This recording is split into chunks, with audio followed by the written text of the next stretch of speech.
Let's turn to Jamie Shapiro. She's an associate professor of sport and performance psychology at the University of Denver in Colorado. Welcome to the show. Thank you so much for having me. Oh, certainly. Lots to talk about. The topic of mental health among athletes has again entered U.S. headlines when skier Michaela Schifrin failed to finish her first slalom run at the Beijing Games. Are the superstar Olympians who are favoured to win and with huge endorsement deals just carrying too much on their shoulders? I don't know if I would say too much, but it is a lot. There's a lot of pressure on these elite athletes to perform. The Olympics occur once every 4 years, and they have a few minutes to show what they've been training for a very long time. The Olympics aren't also a normal competition. There's so much more in that environment, especially the media, lots of distractions, and so it could be difficult for any performer or athlete to execute with all that pressure. Professor, you bring up the fact that, the Olympics happen only once every 4 years.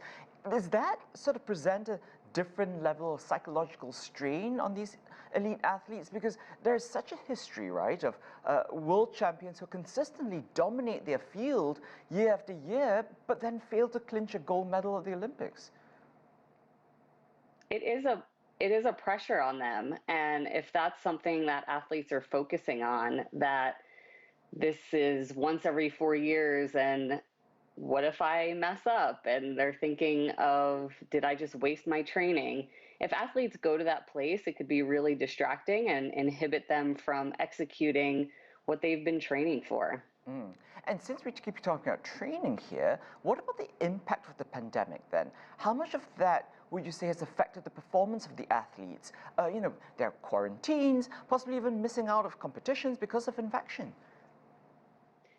Right. The training has certainly been different for everybody, though. So that's important for athletes to realize, is that it affects the entire playing field, not just themselves.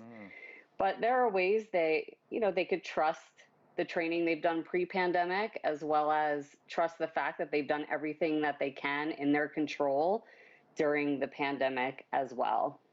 So, of course, one of the big stories this week, the ongoing doping scandal after a Russian star skater tested positive for a banned substance. For the athletes and the teams who could be affected by a possible disqualification because the medals still haven't been awarded, what do you think does to them mentally? How does it affect their future performance? Or do they have to kind of block it out, make it white noise? Because from the outside, we think of it as a real furore, but what about the athletes? I think the athletes need to do their best to focus on what they came there to do and their job. So it might be impossible to block out because there's so much media attention about this potential doping that might have occurred. But if they really need to refocus on what did they come there to do and what is their plan? How have they prepared? What are their cues that they need to focus on in order to perform? And on the subject of focus, some athletes really appear to thrive on that incredible pressure of expectation, right?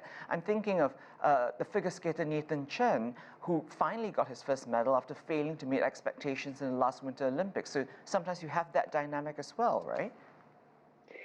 That's right. And a lot of it is the athlete's ability to be able to focus when it counts and focus on the right things. So it's clear that these athletes have prepared many, many thousands of hours, and they have cues and plans, and they know what it takes to succeed. They're physically ready at this point. It's about, can they be mentally focused, block out that noise, whether it's from media or fans or their own internal noise as well, their own internal self-talk, so that they can execute their plan when it counts.